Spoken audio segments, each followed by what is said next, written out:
दोस्तों આગળ વધીએ પહેલાં સબસ્ક્રાઇબ બટન જરૂરથી દબાવો અને હા બેલ બટન પણ દબાવો જેથી દરેક વિડીયો જલ્દી મળી શકે।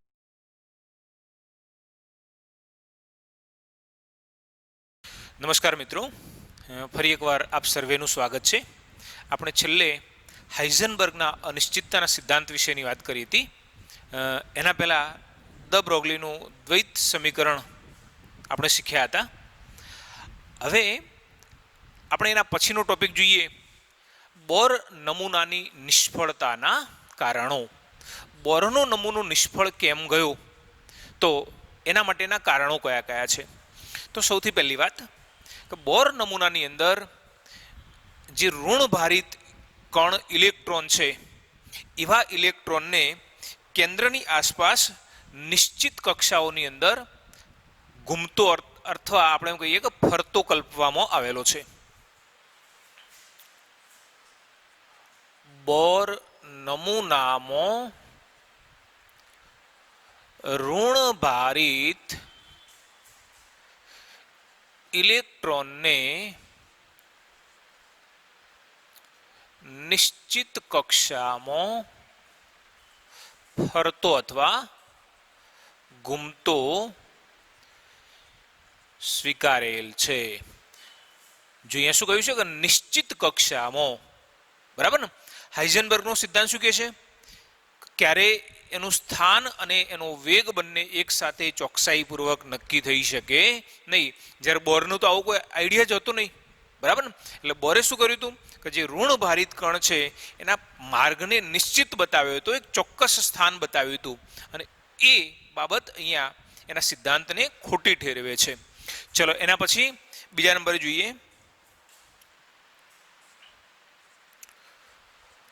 બોર નમૂનામાં ઇલેક્ટ્રોનની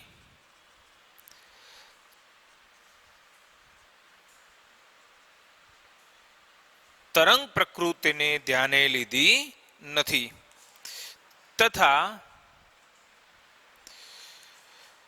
કક્ષાઓને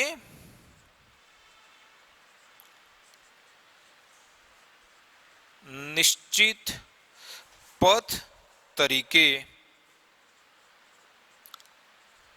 ગણેલ છે, જે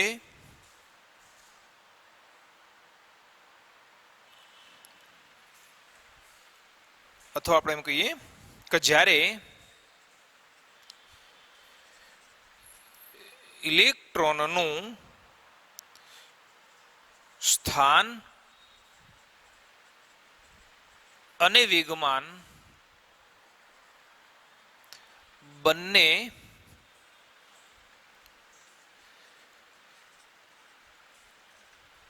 ચોકસાઈપૂર્વક જાણતા હોઈએ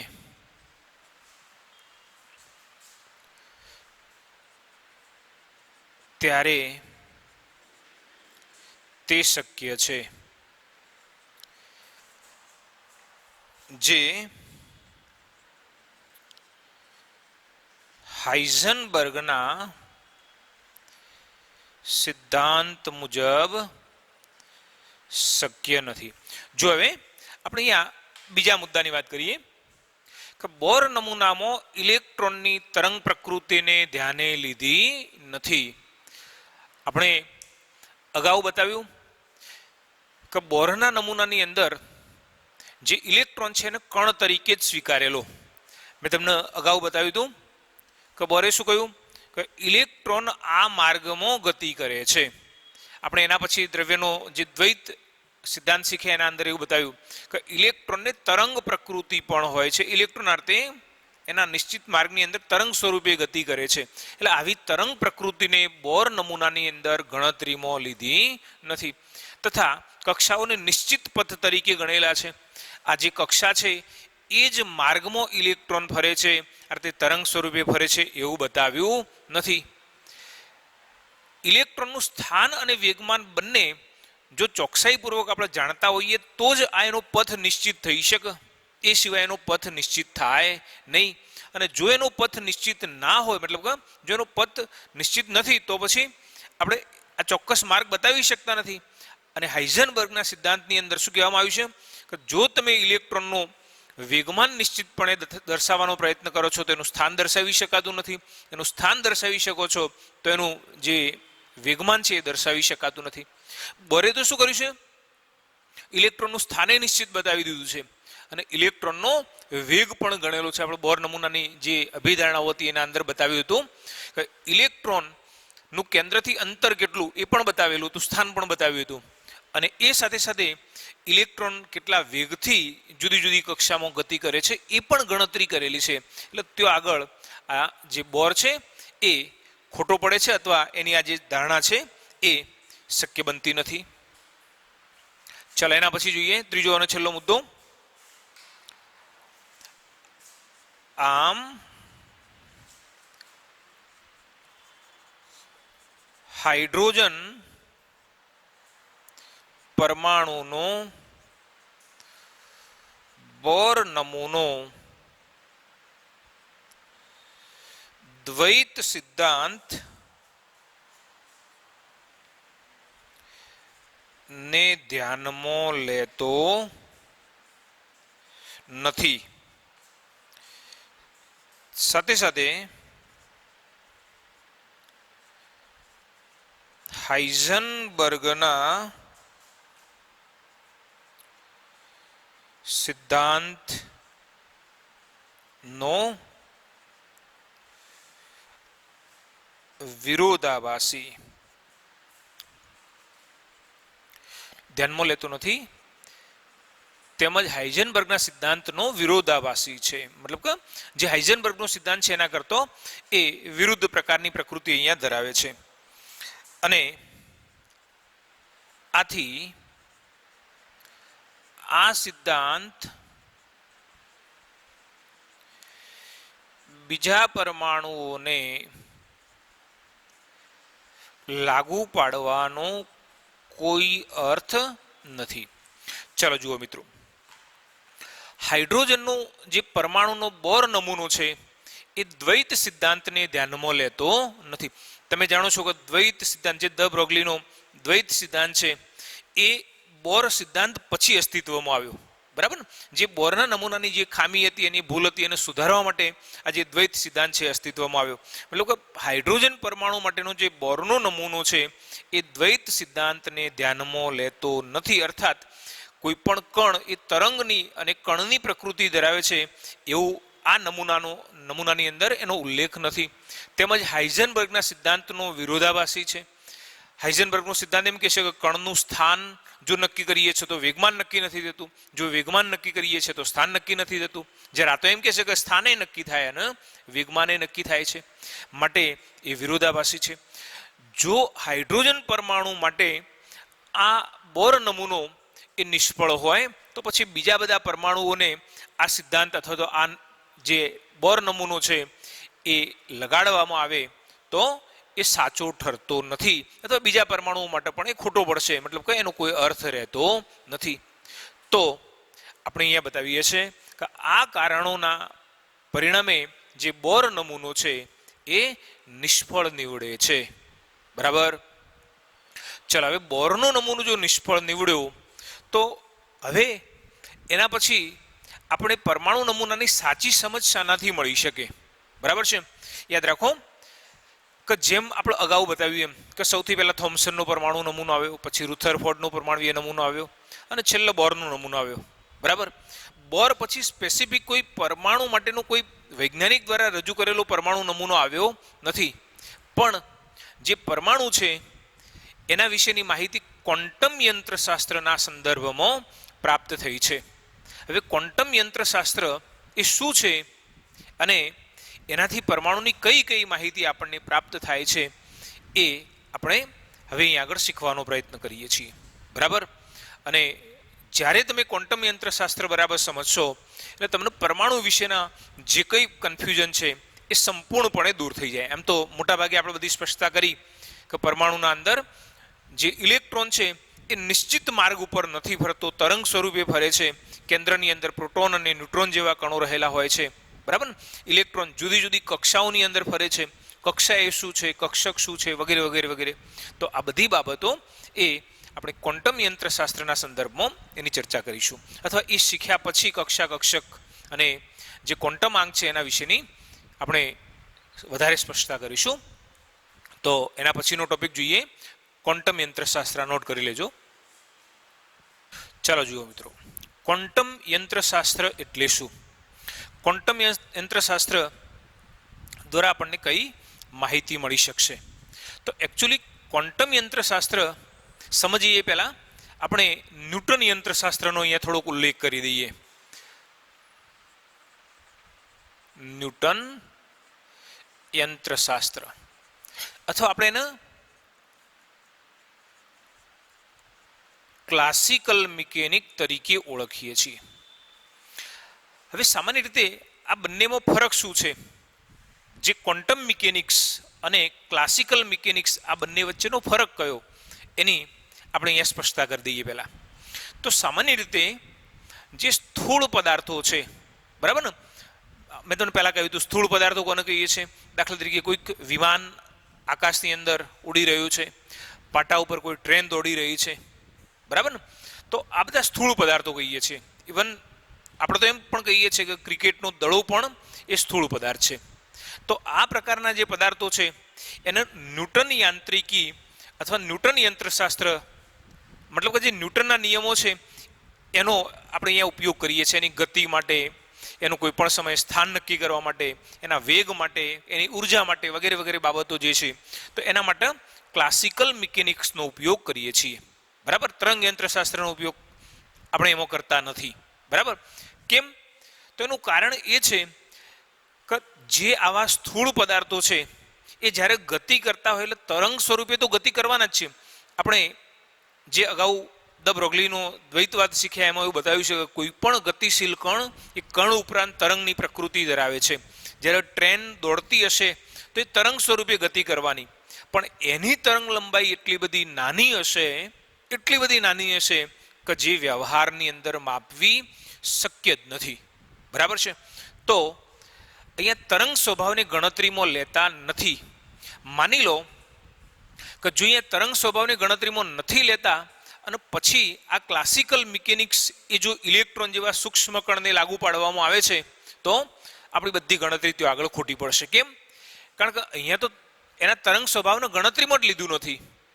જ્યારે સૂક્ષ્મ કણો એ કણ તરીકે પણ અસ્તિત્વ ધરાવે છે અને તરંગ સ્વરૂપે પણ અસ્તિત્વ ધરાવે છે, અને એનું જે તરંગ લંબાઈના મૂલ્યો છે એ પ્રમાણમાં ઘણા બધા વધારે છે, એટલે ત્યાં આગળ એને ગણતરીમાં ફરજિયાતપણે લેવા પડે છે. બરાબર?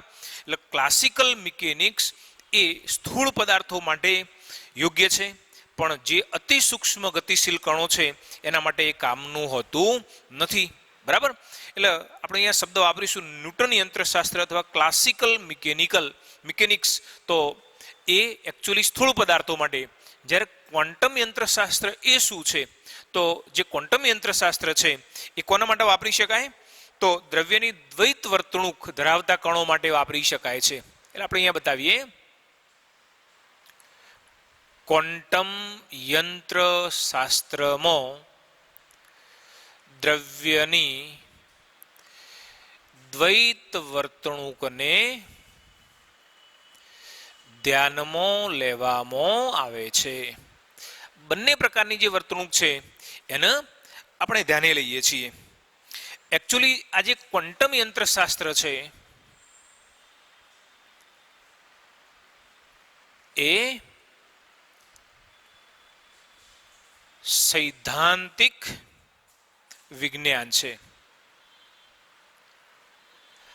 આ જે ક્વોન્ટમ યંત્રશાસ્ત્ર છે એમાં જે કંઈ ગણતરીઓ કરવામાં આવે છે એ આવી સૈદ્ધાંતિક રીતે ગણતરીઓ કરવામાં આવેલી છે. અર્થાત આખું એક કોન્સેપ્ટ બેઝ આ સાયન્સ છે અને એને આપણે ક્વોન્ટમ યંત્રશાસ્ત્ર તરીકે ઓળખીએ છીએ. ખાસ કરીને ક્વોન્ટમ યંત્રશાસ્ત્રમાં સૂક્ષ્મદર્શીય, મતલબ નાના કણના સૂક્ષ્મદર્શીય કણો જે તરંગ અને કણ પ્રકૃતિ ધરાવે છે તેને અથવા તેનો અભ્યાસ કરવામાં આવે છે. જો તરંગ યંત્રશાસ્ત્રની અંદર શાનો તો જે સૂક્ષ્મદર્શીય કણો છે, મતલબ કે જે સૂક્ષ્મ કણો, જે નાના કણો છે, ઇલેક્ટ્રોન અથવા મેં તમને કહ્યું એમ કે પ્રોટોન ન્યુટ્રોન જેવા જે કણો છે કે જે તરંગ અને કણની એમ બંને પ્રકારની પ્રકૃતિ ધરાવે છે, એનો અહીંયા અભ્યાસ કરવામાં આવે છે. એકચ્યુઅલી આજે ક્વોન્ટમ યંત્રશાસ્ત્ર ઇરવિન શ્રોડિંજર અને હાઇઝનબર્ગ નામના વૈજ્ઞાનિકોએ વિકસિત કરેલું છે અથવા વિકસાવેલું છે. ખરેખર જે આવું ક્વોન્ટમ યંત્રશાસ્ત્ર છે એ કોણે બનાવ્યું, ક્વોન્ટમ યંત્રશાસ્ત્રની સમજૂતી કોણે આપી, તો ઇરવિન શ્રોડિંજર અને હાઇઝનબર્ગ આ બંને વૈજ્ઞાનિકોએ ભેગા મળીને આ જે ક્વોન્ટમ યંત્રશાસ્ત્ર છે એનો વિકાસ કરેલો છે અને વિકસાવેલું છે.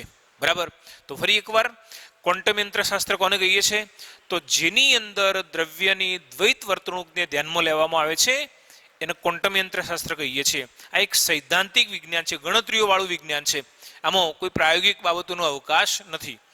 ક્વોન્ટમ યંત્રશાસ્ત્રની અંદર જે સૂક્ષ્મદર્શીય કણો છે કે જેના તરંગ અને કણ પ્રકૃતિ બંનેને ધ્યાનમાં લેવામાં આવે છે અથવા જે આવી બંને પ્રકારની પ્રકૃતિ ધરાવે છે એનો અભ્યાસ કરવામાં આવે છે. અને આવું ક્વોન્ટમ યંત્રશાસ્ત્ર એ કોણે, તો ઇરવિન શ્રોડિંજર અને હાઇઝનબર્ગે વિકસાવેલું છે. બરાબર. આપણે કક્ષા કહીએ છીએ તો એકચ્યુઅલી કક્ષા એ શું છે, કક્ષક શું છે, તો એ ક્વોન્ટમ યંત્રશાસ્ત્રના સંદર્ભમાં આપણે સમજી શકીએ છીએ. આપણને કક્ષા અને કક્ષક વિશેનો જે ખ્યાલ છે તો કેન્દ્રની આજુબાજુ ઇલેક્ટ્રોન કયો છે એ શેના આધારે માહિતી મળશે, તો આ જે ક્વોન્ટમ યંત્રશાસ્ત્ર છે એના સંદર્ભમાં આપણને માહિતી મળી શકે છે. હવે આપણે જોઈએ શ્રોડિંજર સમીકરણ. શ્રોડિંજર સમીકરણ વિશે માહિતી આપો.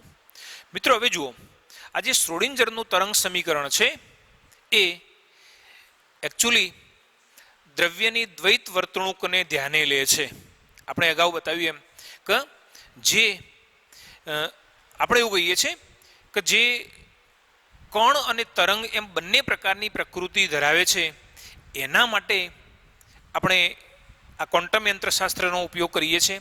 અને આ જે ક્વોન્ટમ યંત્રશાસ્ત્રની અંદર જે આ શ્રોડિંજરનું તરંગ સમીકરણ છે એ આવા બંને પ્રકારની પ્રકૃતિ ધરાવતા કણ માટે આપણે ઉપયોગમાં લઈ શકીએ છીએ. અર્થાત એમ પણ કહીએ કે જે દ બ્રોગલીનો સિદ્ધાંત છે એને જે અનુસરે છે એને આ શ્રોડિંજર સમીકરણ લાગુ પાડીએ છીએ. જો શ્રોડિંજરનું સમીકરણ છે એ ખૂબ જટિલ છે અને એને સમજવા માટે ખૂબ જ ઉચ્ચ ગણિતના જ્ઞાનની આવશ્યકતા રહે છે.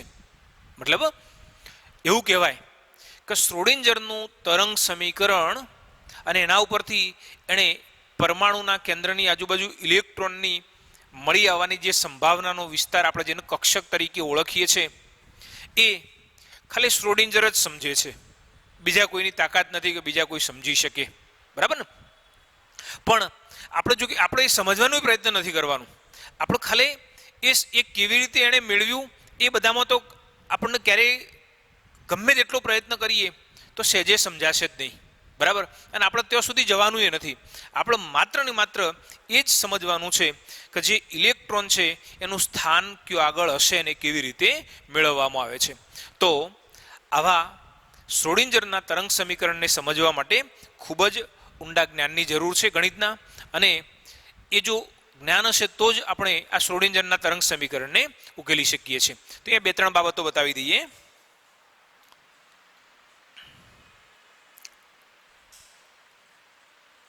ક્વોન્ટમ યંત્ર શાસ્ત્રનું મૂળભૂત સમીકરણ ઇરવિન શ્રોડિંજર નામના વૈજ્ઞાનિકે રજૂ કર્યું. આ સમીકરણ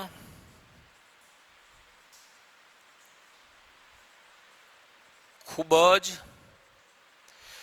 જટિલ હોવાથી તેના ઉકેલ માટે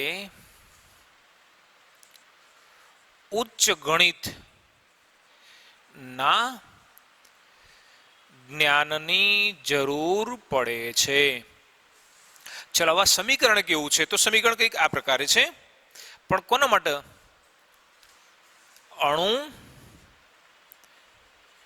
કે પરમાણુ, બરાબર? જેવી પ્રણાલી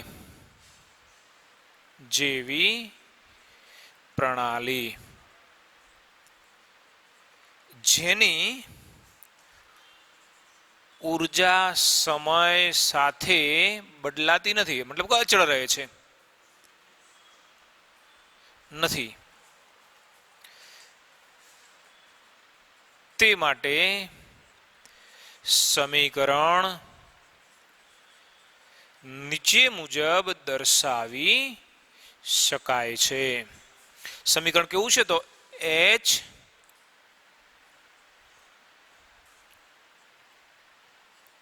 psi is equal to E psi. જો આ જે બતાવ્યું એ શ્રોડિંજરનું તરંગ સમીકરણ છે. શ્રોડિંજરના તરંગ આપણે તો અહીંયા એક જ સમીકરણ બતાવ્યું છે અને આપણા બુકની અંદર એક સિવાય બીજા કોઈ સમીકરણનો ઉલ્લેખ નથી, બરાબર? હવે તમે જુઓ કે આપણને એમ થાય કે આ H લખ્યો એના ઉપર આવી કોઈ ત્રિકોણ મતલબ એરો જેવી નિશાની કરેલી છે, પછી અહીં આગળ આને આપણે સાઈ તરીકે દર્શાવીએ છીએ, શંકર ભગવાનના ત્રિશૂળ જેવી એનો આકાર જે છે બરાબર એના જેવો છે. એકચ્યુઅલી એને આપણે શું કહીએ છીએ? PSI, બરાબર ને? અથવા ગુજરાતીમાં શું કહીએ છીએ? સાઈ તરીકે એને ઓળખીએ છીએ, બરાબર ને? એકચ્યુઅલી PSI એટલે અડધો પ અને એના પાછળ આપણે જ્યારે એને બોલીએ શું વંચાય? સાઈ. એમ પેલા જેમ KNIFE નાઇફ, ચપ્પા માટે KNIFE આપણે રીતે લખીએ છીએ, બરાબર ને? પણ એમાં કે છે એને નથી ગણતરીમાં લેતા, એના જેવું અહીંયા PSI, પણ આપણે પીનો ગણતરીમાં લેતા નથી, એટલે આપણે ખાલી સાઈ તરીકે દર્શાવીએ છીએ, બરાબર? ચલો, આ H શું કહેવાય? તો જો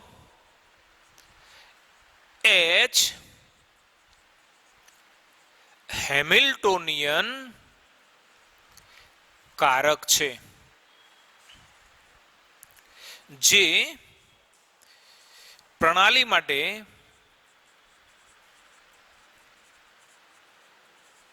કુલ ઉર્જા પદની માહિતી આપે છે.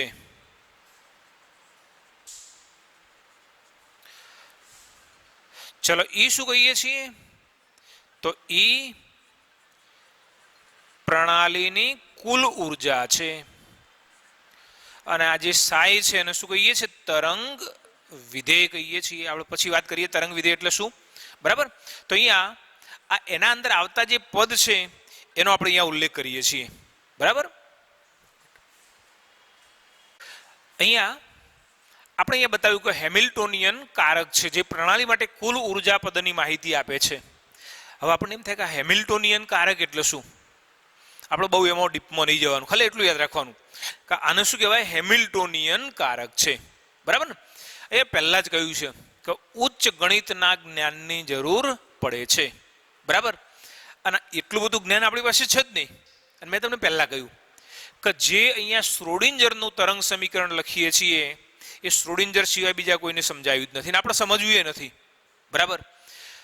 આપણે ખાલી એટલું યાદ રાખવાનું કે આવો કોઈ કારક છે, જેમ તમે ગણિતમાં આવું લખો છો ને Fx, બરાબર છે? તો આ જેમ એક ગાણિતીય કારક છે એ રીતે આ પણ કોઈ ગાણિતીય કારક છે, બરાબર? હેમિલ્ટોનિયન કારક છે, ગાણિતિક એક પદ છે, બરાબર? એનાથી વિશેષ આપણે કંઈ બહુ એના અંદર ઊંડા ઉતરવું નથી. અને એ શું બતાવે છે? તો પ્રણાલી માટે કુલ ઉર્જા પદની માહિતી આપે છે. એ પ્રણાલીની કુલ ઉર્જા બતાવે છે. આ શું કહ્યું છે? પ્રણાલી માટે કુલ ઉર્જા પદની માહિતી આપે છે ને આ કુલ ઉર્જા બતાવે છે. સાઈ જેને આપણે તરંગ વિધેય તરીકે ઓળખીએ છીએ. યાદ રાખો કે જે પ્રણાલીની કુલ ઉર્જા છે એ ઘણા બધા પરિબળો ઉપર આધાર રાખશે. કયા કયા પરિબળો ઉપર આધાર રાખશે?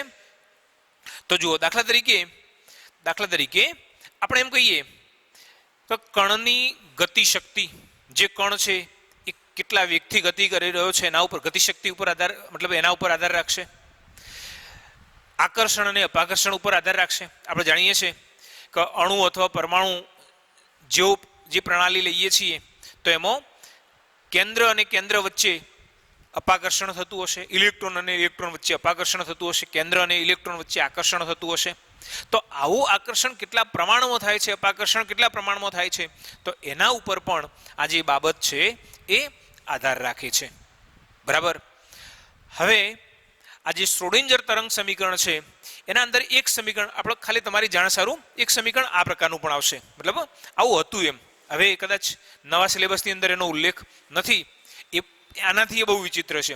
સમીકરણ કંઈક આ પ્રકારનું છે: del square psi upon del x square, del square psi upon del y square, del square psi upon del z square plus 8 pi square m upon h square is equal to plus E minus V psi is equal to 0. ચાલો જુઓ, અહીંયા આપણે એક શ્રોડિંજરનું તરંગ સમીકરણ છે, જૂના સિલેબસની અંદર એનો ઉલ્લેખ કરવામાં આવતો હતો. હવે ખરેખર તો આ શું, જેમ મેં તમને અહીંયા બતાવ્યું કે આ એક ચોક્કસ એક કારક છે, બરાબર ને, હેમિલ્ટોનિયન કારક છે. મેં તમને હમણાં કહ્યું કે જેમ વિધેય એફ લઈએ છીએ તો એ રીતે આ એક પ્રકારનું આવું ગાણિતીય કોઈ પ્રક્રિયા માટેનું ચિહ્ન છે. તો અહીંયા આપણ ડેલ એ પણ જેમ તમે વિકલન માટે ડી લો છો એ રીતે આ પણ એક ગાણિતિક ક્રિયા છે. હવે આના સંદર્ભમાં તમે શું કરી શકો, તો એક્સ વાય અને ઝેડ શોધી શકો. બરાબર ને. આ સમીકરણના ઉપયોગ દ્વારા તમે શું કરી શકો, એક્સ વાય અને ઝેડ ના મૂલ્ય નક્કી કરી શકો. એકચ્યુઅલી એક્સ વાય ઝેડ એ શું બતાવે છે, તો પરમાણુની અંદર ધારો કે પરમાણુનું કેન્દ્ર, હવે આપણે પરમાણુનું કેવો લઈએ છીએ, દડા જેવો ગોળ લઈએ છીએ. દાખલા તરીકે આ પરમાણુનું કેન્દ્ર લીધું, તો હવે ઇલેક્ટ્રોન અહીંયા છે. હવે તમે શું કરો છો, દાખલા તરીકે આ એક્સ અક્ષ લીધી, આ વાય અક્ષ લીધી અને આ એક ઝેડ અક્ષ લીધી. બરાબર છે. તો અહીં આગળ રહેલો કોઈ પણ ઇલેક્ટ્રોન કે જેનું જો ત્રિપરિમાણીય રચના લઈએ છે તો એનું એક નિશ્ચિત સ્થાન હશે. દાખલા તરીકે તમે ત્રિપરિમાણીય રચનાની અંદર શું કરશો, તો આના સંદર્ભમાં એનું એક્સનું મૂલ્ય કેટલું, વાયનું મૂલ્ય કેટલું, ઝેડનું મૂલ્ય કેટલું એ મેળવી શકવાના. બરાબર ને. અને એ મૂલ્ય ઉપરથી ઇલેક્ટ્રોન કયો છે, તો અહીંયા છે. ઇલેક્ટ્રોન કયો છે, તો અહીંયા આગળ છે. ઇલેક્ટ્રોન કયો છે, તો અહીંયા છે. એમ જુદા જુદા વિસ્તારમાં ઇલેક્ટ્રોન મળવાની શક્યતા આપણે શોધી શકવાના. બરાબર ને. અર્થાત આ સમીકરણ ઉપરથી શ્રોડિંજરે શું કર્યું છે, કેટલીય બધી વખત પરમાણુનો અભ્યાસ કર્યો અને એના સંદર્ભમાં એક્સ વાય અને ઝેડના મૂલ્યો મેળવેલા છે. અને આવા કેટલીય બધી વખત મહેનતના અંતે એનું જે સ્થાન નક્કી કર્યું એના ઉપરથી ઇલેક્ટ્રોન મળવાની શક્યતાવાળો, મહત્તમ ઇલેક્ટ્રોન મળવાની શક્યતાવાળો વિસ્તાર મેળવ્યો, જે આપણે કક્ષક તરીકે દર્શાવીએ છીએ. એના આધારે એક કાલ્પનિક ભાગ નક્કી કર્યો જેને આપણે કક્ષા તરીકે ઓળખીએ છીએ. તો આવું કક્ષા અને કક્ષક માટેનો જે કોન્સેપ્ટ છે એ આ શ્રોડિંજરના તરંગ સમીકરણ ઉપરથી મેળવવામાં આવેલો છે.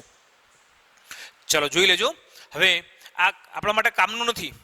મેં કહ્યું એમ કે આ સમીકરણ તમને એમ થાય કે આ શું કર્યું, આપણે કશું જ કરવાનું નથી. મેં પહેલા તમને કહ્યું કે જે કર્યું એ બધું શ્રોડિંજરે જ કર્યું છે. આપણે માત્ર ને માત્ર એ જ જોવાનું છે કે શ્રોડિંજરનું તરંગ સમીકરણ કહ્યું તો H psi is equal to E psi. આને શું કહેવાય, હેમિલ્ટોનિયન કારક કહીએ છીએ. આને શું કહેવાય, પ્રણાલીની કુલ ઉર્જા કહીએ છીએ. આ શું કહેવાય, તરંગ વિધેય તરીકે આપણે એને ઓળખીએ છીએ. હવે એકચ્યુઅલી તરંગ વિધેય શું, આપણે આગળ થોડીક વધારે ચર્ચા કરીએ. પણ તમે કોઈક સામાન્ય તરંગ લેતા હો, દાખલા તરીકે તમે આ રીતે કોઈક તરંગ લીધું, તો સાદા તરંગની અંદર તમે આને કંપ વિસ્તાર કહો છો. બરાબર ને. મધ્યમાન સ્થાનથી ઉપર તરફ મહત્તમ અંતર કે જ્યાં સુધી તરંગ પ્રસરે છે, અથવા નીચેની તરફ મહત્તમ અંતર જેને તમે કંપ વિસ્તાર તરીકે ઓળખો છો, કંપ વિસ્તાર કહેવાય. તો જેમ સાદા તરંગની અંદર કંપ વિસ્તાર હોય, કઈક અંશે આ જે સાય છે એ આવા તરંગ વિસ્તારના સાથે સમતુલ્ય છે અથવા એના જેવું છે. એ છે એવું નથી કહેતા, પણ એના જેવું છે. બરાબર. આપણે હજુ પણ થોડીક વધારે સમજ એ એના પછીના પ્રશ્નની અંદર આપીએ છીએ. નોટ કરી લેજો.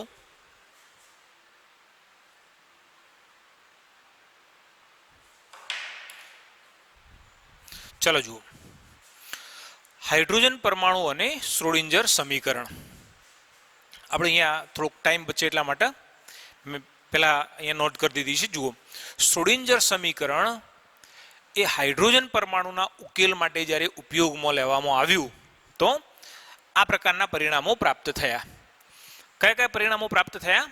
તો એમાં સૌથી પહેલું બતાવ્યું છે કે શક્ય ઉર્જા સ્તર કે જેમાં ઇલેક્ટ્રોન મળી આવવાની સંભાવના છે તથા તે ઇલેક્ટ્રોન સાથે સંકળાયેલ તરંગ વિધેય સાય વિશેની માહિતી મેળવી શકાય છે. જો દાખલા તરીકે હાઇડ્રોજન પરમાણુના ઉકેલ માટે આપણે શ્રોડિંજર તરંગ સમીકરણનો ઉપયોગ કર્યો. આપણું સમીકરણ કયું હતું? H psi is equal to E psi. હવે આ સમીકરણ કેવી રીતે એનો ઉપયોગ કર્યો ને એમાંથી કેવી રીતે ઉકેલ મેળવ્યો એ આપણા માટે કામનું નથી, બરાબર છે. પણ એનો જ્યારે હાઇડ્રોજન પરમાણુના ઉકેલ માટે ઉપયોગ કરવામાં આવે તો શું મળ્યું હશે? જુઓ, દાખલા તરીકે E1 ના અનુરૂપ psi1, E2 ના અનુરૂપ psi2, E3 ના અનુરૂપ psi3, E4 ના અનુરૂપ psi4. આવા જુદા જુદા ઉર્જાના મૂલ્યો અને એના અનુરૂપ તરંગ વિધેયના મૂલ્યો પ્રાપ્ત થયા. હવે અહીંયા શું કહે છે? જુઓ, શક્ય ઉર્જા સ્તર. અહીંયા મૂલ્યો તો બધા મળ્યા પણ આ બધા મૂલ્યો શક્ય નથી. દાખલા તરીકે આ શક્ય છે, આ શક્ય છે, આ શક્ય છે, પણ આ શક્ય નથી, બરાબર ને? એટલે એનો અર્થ એવું થયો કે કેન્દ્રની આજુબાજુ ઇલેક્ટ્રોન જે માર્ગની અંદર ફરી રહ્યો છે, આપણે એવું કહીએ છીએ કે માન્ય ઉર્જા સ્તરની અંદર ઇલેક્ટ્રોન પરિભ્રમણ કરે છે, બરાબર ને? અને માન્ય ઉર્જા સ્તર એ કેવી રીતે નક્કી કરીએ છીએ? તો આપણે એવું કહીએ કે દાખલા તરીકે કેન્દ્રની આજુબાજુ આ પરમાણુનું કેન્દ્ર અને આપણે આ પહેલી કક્ષા કહી તો ખરેખર તો ઇલેક્ટ્રોન તો અહીંયા ફરી શકતો હતો, અહીંયા ફરી શકતો હતો, અહીંયા ફરી શકતો હતો, અહીંયા ફરી શકતો હતો, અહીંયા ફરી શકતો હતો. આમ જ ફરે છે, અહીંયા વચ્ચેના કોઈ માર્ગની અંદર નહીં ફરે. એ જ રીતે આ બીજી કક્ષા આવી, અહીં બધા નહીં ફરે પણ આ બીજી કક્ષામાં ફરી શકશે. કો તો પહેલીમાં, પછી બીજીમાં, પછી ત્રીજીમાં, ચોથીમાં. એ રીતે માની લો કે આ ઉર્જાનું જે મૂલ્ય છે એના અનુરૂપ તરંગ વિધેય અથવા જે તરંગ વિધેય મળ્યું એના અનુરૂપ જે ઉર્જા સ્તર છે માન્ય નથી. કેમ? દાખલા તરીકે તમે અહીંયા આ મૂલ્ય મેળવ્યું એ આ પૈકીનું કોઈ પણ એક છે તો એ માન્ય ના ગણાય, બરાબર છે? એટલે અહીંયા કહ્યું છે કે શક્ય ઉર્જા સ્તર કે જેમાં ઇલેક્ટ્રોન એ મળી આવવાની સંભાવના છે તથા તે ઇલેક્ટ્રોન સાથે સંકળાયેલ તરંગ વિધેય સાય વિશેની માહિતી મેળવી શકાય છે. શેનાથી? આ જ્યારે હાઇડ્રોજન પરમાણુ માટે શ્રોડિંજર તરંગ સમીકરણ મેળવવામાં આવે છે ત્યારે. અર્થાત આપણે આવા જુદા જુદા જે ઉર્જાના મૂલ્યો અને એ સાથે મતલબ કે ઇલેક્ટ્રોન મળી આવવાની સંભાવના અને જે તરંગ વિધેય છે એના વિશેની માહિતી એ મેળવીએ છીએ અને જે શક્ય ઉર્જા સ્તર છે એના વિશેની માહિતી આપણને આ હાઇડ્રોજન પરમાણુ અને શ્રોડિંજર તરંગ સમીકરણ ઉપરથી મળે છે. ક્વોન્ટીકૃત ઉર્જા સ્તર. ક્વોન્ટીકૃત કોને કહીએ છીએ? જે માન્ય ઉર્જા સ્તરો છે કે જેમાં ઇલેક્ટ્રોન રિયલમાં ફરે છે એને આપણે ક્વોન્ટીકૃત ઉર્જા સ્તર તરીકે ઓળખીએ છીએ. અને તેને અનુરૂપ તરંગ વિધેય જેમને 3 ક્વોન્ટમાંક વડે દર્શાવી શકાય છે. કયા કયા? દાખલા તરીકે આવી કોઈ પણ માન્ય કક્ષાની અંદર પહેલી કક્ષામાં ઇલેક્ટ્રોન પરિભ્રમણ કરી રહ્યો છે તો એવા ઇલેક્ટ્રોન માટે અથવા તો એવા ઉર્જા સ્તર માટે જે ઇલેક્ટ્રોન છે એને તરંગ વિધેય સ્વરૂપે જ્યારે દર્શાવીએ તો એમાં 3 ક્વોન્ટમાંકનો ઉપયોગ કરીએ છીએ. તો કયા કયા 3 ક્વોન્ટમાંક? તો મુખ્ય ક્વોન્ટમાંક n, પછી ગૌણ ક્વોન્ટમાંક l અને ચુંબકીય ક્વોન્ટમાંક જેને કહીએ છીએ સ્મોલ m. આ 3નો ઉપયોગ આપણે શાના માટે? ક્વોન્ટીકૃત ઇલેક્ટ્રોનના જે ઉર્જા સ્તર અને એના અનુરૂપ જે તરંગ વિધેય છે એને દર્શાવવા માટે કરીએ છીએ. આપણે એક ચોથો પણ ક્વોન્ટમાંક શીખવાના છીએ પણ એ આના માટે જરૂરી નથી, બરાબર છે?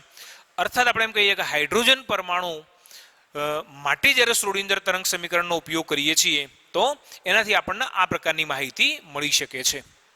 હવે આપણે અગાઉ કહ્યું હતું કે સાય શું છે, તો જો હવે સાય વિશે આપણને બતાવ્યું છે કે જ્યારે ઇલેક્ટ્રોન કોઈ ઉર્જા સ્તરમાં હોય ત્યારે ઇલેક્ટ્રોન વિશેની બધી જ માહિતી અનુરૂપ તરંગ વિધેય દ્વારા મળે છે. તરંગ વિધેય શું છે?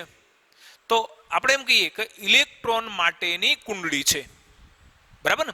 આપણે ઘણી વખત પેલા જ્યોતિષો એને તમે કુંડળી આપો એટલે શું કરશે? બધું વર્ણન કરી દેશે કે ભાઈ એનો અભ્યાસ આવો છે, એનો શારીરિક બાંધો આવો હશે. બરાબર ને? સારો જે જ્યોતિષનો જાણકાર હશે એની કુંડળી ઉપરથી એના વિશેની બધું અનુમાન, પૂર્વ અનુમાન કરી દેશે. બરાબર? તો એકચ્યુઅલી તરંગ વિધેય શું છે? તો ઇલેક્ટ્રોન માટેની સંપૂર્ણ માહિતી એ આ તરંગ વિધેય રજૂ કરે છે. એટલે અહીંયા કહ્યું છે કે જ્યારે ઇલેક્ટ્રોન કોઈ ઉર્જા સ્તરમાં હશે ત્યારે ઇલેક્ટ્રોન વિશેની બધી જ માહિતી અનુરૂપ તરંગ વિધેય દ્વારા મળી શકે છે. અર્થાત તરંગ વિધેય એ ઇલેક્ટ્રોનની સંપૂર્ણ માહિતી રજૂ કરે છે, જે એક ગાણિતીય વિધેય છે. બરાબર ને? અને જેનું મૂલ્ય યામ ઉપર આધાર રાખે છે. મેં કહ્યું ને કે કોઈ પણ ઇલેક્ટ્રોનનું અવકાશમાં સ્થાન નક્કી કરવું છે તો શેના ઉપરથી? એક્સ, વાય અને ઝેડ, આ ત્રણ યામાક્ષ ઉપરથી આપણે નક્કી કરીએ છીએ. અને એટલે અહીંયા કહ્યું છે કે ગાણિતીય વિધેય છે ને એનું મૂલ્ય એ યામ ઉપર આધાર રાખે છે. સાઈનું કોઈ ભૌતિક અર્થઘટન હોતું નથી. આ બરાબર યાદ રાખજો. બરાબર ને? સાઈનું જે મૂલ્ય છે, મતલબ કે જે આપણે સાય લઈએ છીએ એનું કોઈ ભૌતિક અર્થઘટન નથી. બરાબર ને? એક માત્ર તરંગ વિધેય છે અને એ ઇલેક્ટ્રોન વિશેની સંપૂર્ણ જે સૂક્ષ્મ માહિતી છે એ પૂરી પાડે છે. જો કહ્યું છે કે એક ઇલેક્ટ્રોન ધરાવતી પ્રણાલીના તરંગ વિધેયને પરમાણ્વીય કક્ષક કહીએ છીએ. જેની અંદર માત્ર એક જ ઇલેક્ટ્રોન છે. તો એવી એક ઇલેક્ટ્રોન ધરાવતી પ્રણાલી, દાખલા તરીકે હાઇડ્રોજનની વાત કરીએ તો હાઇડ્રોજનમાં એક જ ઇલેક્ટ્રોન છે. તો એક ઇલેક્ટ્રોન ધરાવતી પ્રણાલીના તરંગ વિધેયને આપણે પરમાણ્વીય કક્ષક તરીકે ઓળખીએ છીએ. અને આવા તરંગ વિધેયને એક ઇલેક્ટ્રોન પ્રણાલી તરીકે દર્શાવીએ છીએ. બરાબર ને? જેમાં એક જ ઇલેક્ટ્રોન છે એવી પ્રણાલીના તરંગ વિધેયને આપણે પરમાણ્વીય કક્ષક કહીશું. અને આવા તરંગ વિધેયને એક ઇલેક્ટ્રોન પ્રણાલી તરીકે ઓળખીએ છીએ. મિત્રો યાદ રાખો કે સાઈનો કોઈ ભૌતિક અર્થ નથી. બરાબર છે? હા, સાઈ એ શું બતાવે છે? તો કોઈ પણ વખતે ઇલેક્ટ્રોનની કોઈ પણ કક્ષાની અંદર, કોઈ પણ ઉર્જા સ્તરની અંદર જે ઇલેક્ટ્રોન રહેલો છે તો ઇલેક્ટ્રોન વિશેની બધી જ માહિતી એ આપણને તરંગ વિધેય દ્વારા મળે છે. દાખલા તરીકે NLM. બરાબર? જો દાખલા તરીકે આરતી આપણે લખ્યું તો શું અર્થ થયો?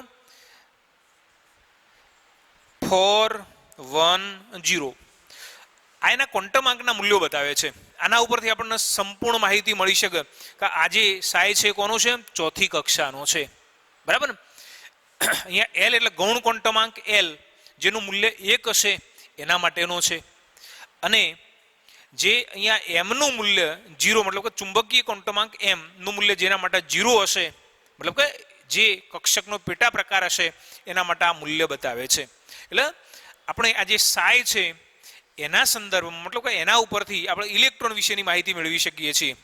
હવે પરમાણુમાં કોઈ પણ બિંદુએ ઇલેક્ટ્રોન મળવાની સંભાવના કેટલી?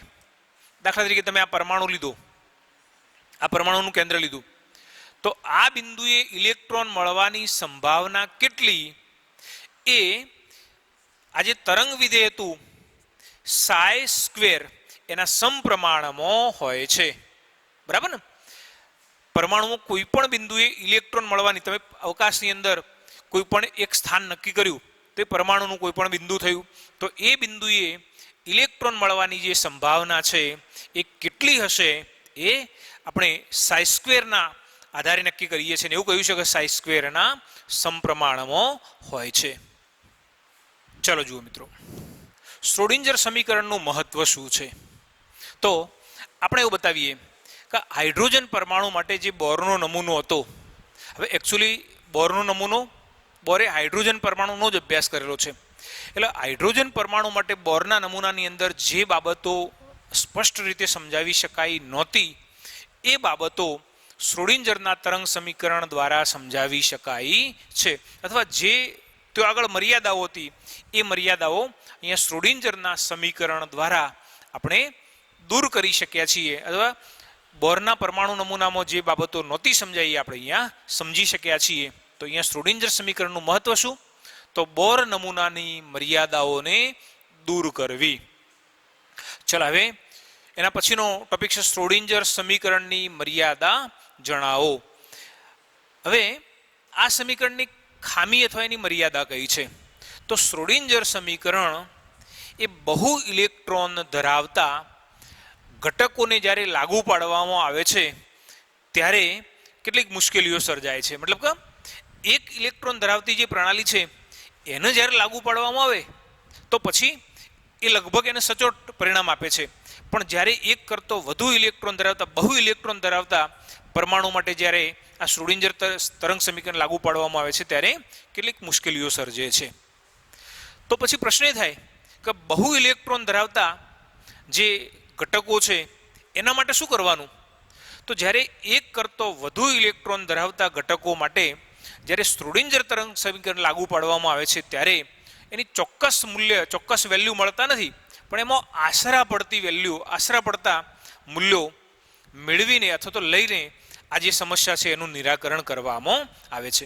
મતલબ એક ઇલેક્ટ્રોન માટે ચોક્કસ મૂલ્ય મળે, પણ જ્યારે એક કરતો ઇલેક્ટ્રોનની સંખ્યા વધુ હશે તો એ વખતે આશરા પડતા જે મૂલ્યો છે એનો ઉપયોગ કરવામાં આવે છે અને આ જે સમસ્યા છે એનું નિરાકરણ કરીએ છીએ. મિત્રો, ફરીથી આપણે જે ક્વોન્ટમ યાંત્રિકી શીખ્યા એનો સાર માત્ર એટલો જ છે, અથવા એમાં કદાચ બહુ સમજણ ના પડી હોય તો બહુ ચિંતા કરવાની જરૂર નથી. ક્વોન્ટમ યાંત્રિકી નમૂનો એ જે તરંગ અને કણ એવો બંને પ્રકારનો સ્વભાવ ધરાવે છે એ પ્રકારના નમૂના માટે આ ક્વોન્ટમ યાંત્રિકી અથવા તો ક્વોન્ટમ યંત્રશાસ્ત્રનો ઉપયોગ કરવામાં આવે છે. સૈદ્ધાંતિક ગણિત છે અને પરમાણુની અંદર ઇલેક્ટ્રોનનું જે સ્થાન છે એ કયો આગળ હશે અથવા તો ઇલેક્ટ્રોન મળવાની સંભાવના કયો આગળ હશે આ બાબત એ ક્વોન્ટમ યાંત્રિકી નમૂનાની અંદર સમજાવવામાં આવેલી છે. બરાબર. નેક્સ્ટ ટાઈમે આપણે કક્ષા અને કક્ષક કોને કહેવાય એના વિશેની વાત કરીશું.